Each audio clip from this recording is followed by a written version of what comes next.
Salut les Vatosokos, j'espère que tout le monde se porte bien. Et voilà, et bien vraiment, franchement, on revient de loin les mecs, on revient de loin. C'était vraiment chaud, très chaud. Parce que franchement, moi je voyais encore un match se finir en catastrophique vers la fin.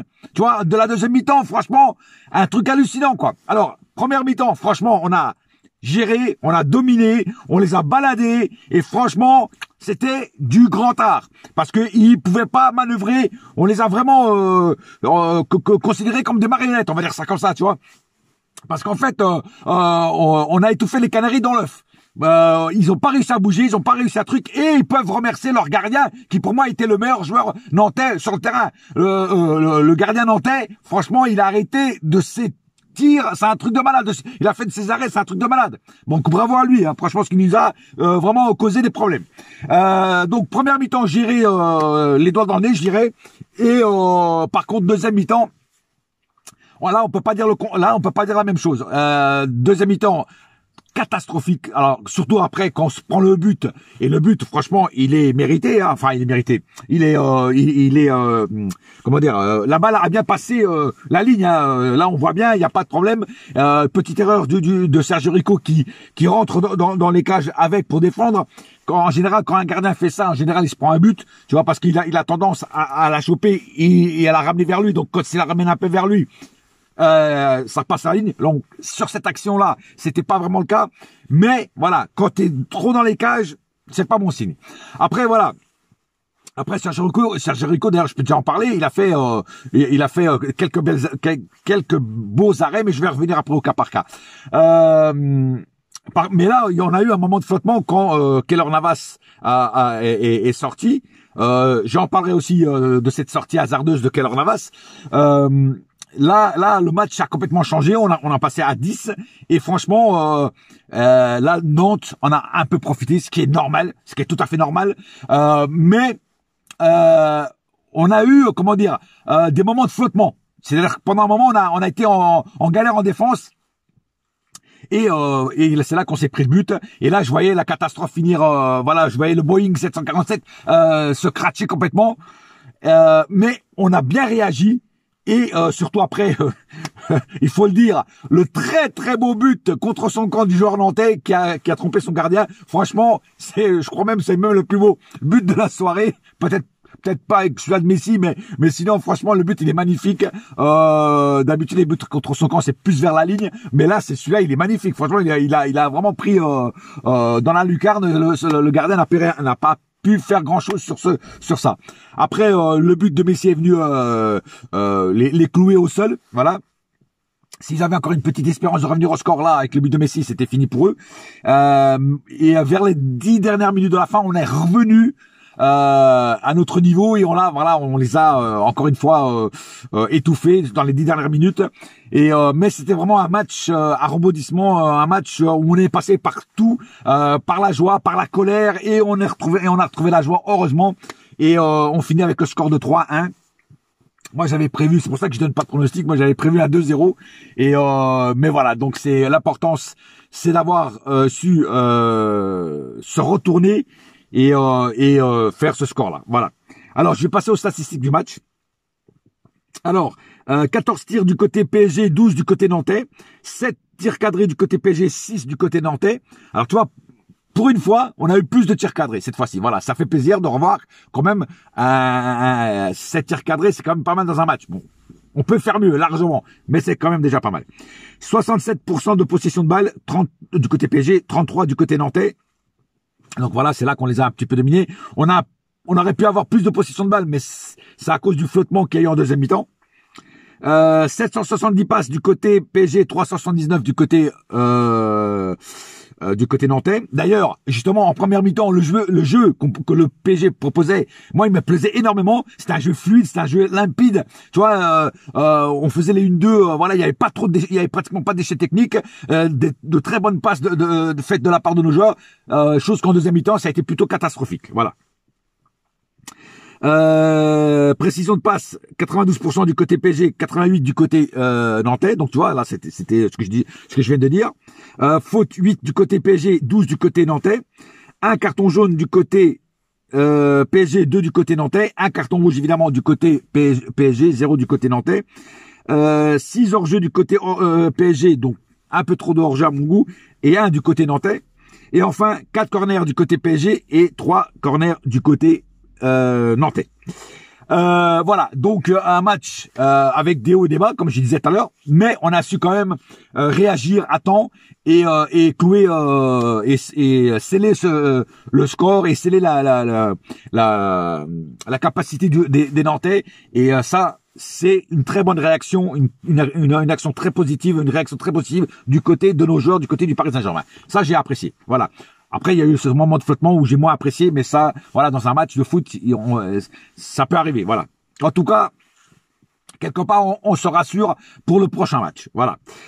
Passons au cas par cas tout de suite. Alors, évidemment, Keylor Navas. Alors, Keylor Navas, tout le long du match, il a pas vraiment eu beaucoup d'arrêts, mais il y a eu quand même des arrêts où il a été bon, où il a fait des bons arrêts, et jusqu'au moment où Keylor Navas a eu un grain de folie, a eu un pétage de plomb, qui nous a fait en fait une sortie, moi j'appelle ça une sortie de débutant. Alors je vais pas être méchant avec Keylor Navas, parce qu'il nous a sauvés plusieurs fois et tout ça. Moi à un moment j'ai voulu j'ai eu l'idée de le mettre dans les flops, mais je ne le mettrai pas parce que voilà, on a su réagir, on a su retourner le match. Mais si on aurait fini à 1-1, j'aurais sûrement mis Keylor Navas dans les flops parce que pour moi ça c'est une erreur de débutant.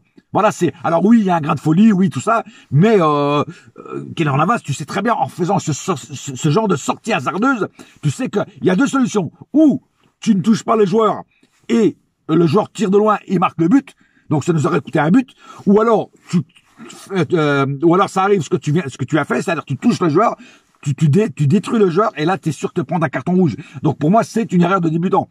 J'ai pas compris pourquoi tu nous as fait une sortie comme ça. C'est un truc de fou. Enfin bref, bon, franchement, je t'en veux pas parce que comme j'ai dit, tu nous as souvent sauvé la mise et on peut pas t'en vouloir. D'ailleurs, les supporters t'en ont pas voulu parce qu'ils t'ont fait pour un mec qui se prend un carton rouge, tu as eu une standing ovation et ça c'est vraiment très rare hein, d'un mec qui se prend un carton rouge. Hein. Voilà. Ça prouve que les supporters t'en veulent pas. Après, Sergio Rico a fait quand même on peut pas dire que Sergio Rico a fait une mauvaise entrée. Il nous a fait des belles parades.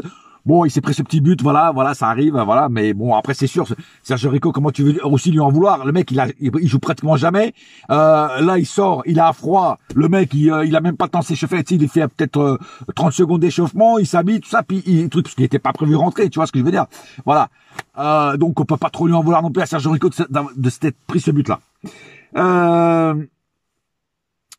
Hakimi, ça va, il a fait son match, il a même venu des fois aider Kerrer qui était surtout sur une action où il était un petit peu en difficulté, où Kerrer avait perdu le duel et Hakimi il est venu l'aider et a scellé et a pu stopper l'attaque nantaise. Donc dans l'ensemble, Hakimi a fait un bon match ce soir, voilà. Pareil pour Kerrer. Kerrer, franchement, là, il joue à son poste, défenseur central. Et moi, je trouve qu'il a fait un très bon match, Kerrer, ce soir. Hein, en déplaise certains qui l'aiment pas, mais je trouve que ce soir, Kerrer était très sérieux, était très fort sur ses appuis. Et en plus, comme je dis, il joue à son poste. Et la petite défense qui nous fait à un moment où il revient, où en plus il était loin, il nous fait une course pour stopper le joueur nantais. Franchement, terrible. À un moment, je me suis dit, ah tiens. Il y a l'ombre de Marquinhos qui plane sur le terrain parce que il nous a fait une défense à la Marquinhos. C'est-à-dire qu'il a fait l'effort de courir et d'aller tacler proprement, et j'ai bien dit proprement, le joueur nantais. Ça, franchement, rien à dire. Kerrer ce soir, t'as tout mon respect. Diallo, pareil, il a été bon dans l'ensemble. Quelques petites erreurs, il a perdu un petit peu un ou deux duels, mais dans l'ensemble, ça a été correct aussi. Voilà. Bernat, un petit peu trop discret à mon goût, un petit peu, il a eu du mal sur certains trucs. Il n'est pas encore au niveau où on l'a laissé avant de ce qui se blesse. Alors oui, il joue pas tout le temps. Oui, Nuno Mendes joue plus souvent que lui, mais Bernat c'est pas encore le top du top. Voilà, il faut encore du temps pour qu'il revienne à son niveau. Voilà, il était un petit peu discret. Il a fait quelques trucs de bien, mais il a perdu aussi beaucoup de duels. Voilà, moi je trouve que Bernat il n'est pas encore à 100%. Ça se voit d'ailleurs, ça se voit. Même lui il doit le savoir, je pense. Hein. Alors au milieu, Paredes. Alors d'habitude, je descends Paredes et j'ai toujours dit que ce joueur ne me séduit pas. Mais aujourd'hui, Paredes, j'ai trouvé qu'il a été quand même bon et qu'il a percuté pas mal vers l'avant et il a fait du bien au milieu. parce que quelqu'un d'autre qui est au milieu qui n'a pas été super bon, mais je dirais qu'il c'est après. Paredes ce soir, il a été, franchement, il a fait un match correct, un match respectable par rapport à des fois où il est un petit peu à la ramasse, il est un petit peu transparent. Moi, je trouve que ce soir, le jeu de Paredes était intéressant dans l'ensemble. Voilà. Le joueur que pour moi n'a pas été super bon au milieu, c'est Gay. Voilà, Gay, il n'a pas été extraordinaire, il a été trop discret. Alors oui, il a fait quelques trucs pas mal, il a récupéré quelques petits ballons intéressants, mais c'est trop peu pour un joueur comme Gay. Voilà, moi je trouve que Gay ce soir, il n'a pas apporté grand chose au milieu. Voilà. Verratti pareil. Verratti, je trouve que c'est un joueur qui revient de blessure. Alors je vais lui pardonner ça, hein. Mais c'était pas le Verratti qu'on a l'habitude de voir. Un Verratti qui a perdu beaucoup de duels, qui a perdu beaucoup de ballons, qui en a récupéré quelques-uns, mais ça se voit que il n'est pas encore au top. Voilà. Il est ce soir capitaine. Voilà, capitaine Verratti par défaut, on va dire ça comme ça, parce que Marquinhos n'est pas là, Kimpembe n'est pas là. Donc ça a été Verratti qui est quand même le plus ancien dans l'équipe.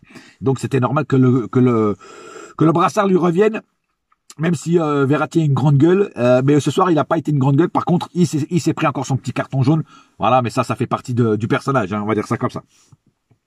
Neymar. Alors Neymar, je vous avoue franchement, j'ai bien aimé le jeu de Neymar. Vous voyez comme quoi tout le monde des fois croit que je l'aime pas. Ben non, Neymar aujourd'hui a fait un bon job. Il percutait bien, il jouait en équipe, il jouait simple et il faisait du mal à la défense. Voilà, il faisait des petits dribbles, pas trop. Voilà, et il faisait des bonnes passes à Messi, même à Mbappé. Non, un jeu intéressant de Neymar. Je trouve que Neymar, jusqu'à sa sortie, malheureusement, il a été un petit peu frustré par sa sortie à cause de Keylor Navas. Ça se voit dans sa tête sa tête disait tout. Ça se voyait qu'il n'était pas concentré, mais il fallait en sortir un. Voilà, c'était toi aujourd'hui, Neymar. Voilà. Mais franchement, j'avoue que ton match ce soir, il a été très intéressant. Il a été très pas trop de déchets techniques de ta part. Franchement, j'ai aimé. Franchement, j'ai aimé le jeu de Neymar ce soir. Mbappé, pareil, Mbappé, le premier but très rapide en première mi-temps. Mbappé très rapide, très intéressant aussi dans le fond de jeu. Alors oui, il a perdu quelques balles, il a perdu quelques duels, mais dans l'ensemble aussi, ça a été un match intéressant de Mbappé. Voilà. Messi, alors comment je pourrais expliquer ça? Alors Messi en première mi-temps, il distribuait plus de ballons que lui, il percutait. C'est-à-dire, en fait, il donnait plus de ballons aux autres, à Neymar, à Mbappé, pour que eux marquent des buts. Tu vois, en fait, il était au service du collectif. Tu vois ce que je veux dire? Voilà, il était au service de l'équipe. On dirait qu'il n'y avait pas trop l'envie ou la grinta d'aller marquer un but. Donc voilà. Et les autres, eux, voulaient donner le ballon à Messi pour que lui marque un but, son premier but en truc. Donc ça s'est cherché un petit peu en première mi-temps. Messi a perdu énormément de duels. Et à un moment, je me suis dit, putain, mais Messi, qu'est-ce que tu fais? Mais après, petit à petit dans le match, il est revenu un petit peu à son niveau. Et après, voilà, il a marqué ce but magnifique à la Messi. Voilà, c'est-à-dire que il a le ballon, Hakimi passe sur le côté, il rentre dans l'axe et bim, un but vraiment magnifique avec un ballon un petit peu avec un effet spécial et un but à la Messi. C'est ce style de but que Messi aime marquer et ce soir il nous l'a fait. Et enfin, le premier but de Messi en Ligue 1. Voilà, c'est enfin il a branché son compteur but et ça fait plaisir et j'espère qu'il y en aura d'autres comme ça. En plus, beau comme celui-là, j'espère qu'il y en aura d'autres. Voilà, donc un Messi encore pas à 100%. Mais le jeu de Messi m'a plu parce qu'il était au service du collectif, au service de l'équipe et il a parachevé, et c'est la cerise sur le gâteau, le petit but en fin de match de sa part qui pour moi a commencé son œuvre, on va dire ça comme ça. Voilà. Bon, là, après la rentrée de Danilo n'a pas été mauvaise, voilà, même s'il n'a pas joué longtemps. Et puis je pense que j'ai à peu près parler de tout le monde. En tout cas, un match vraiment un rebondissement, comme j'ai dit tout à l'heure, un match pendant un moment très compliqué. Quand je me suis vu jouer à 10, j'ai dit ça y est, c'est la cata, le château de cartes va s'effondrer. Mais finalement, c'était pas un château de cartes, c'était un château fort. On a bien réussi à retourner la situation à notre avantage et ça fait plaisir de voir un PSG quand même dans la souffrance pendant un moment, mais qui a su réagir à temps. Voilà. Sur ce, j'ai pas plus à dire sur ce débrief. On se retrouve bientôt pour l'avant-match de City. En attendant, un seul cœur, un seul club, c'est Paris ma gueule. Yes, my friend. Et la saga continue. Allez. Bouya!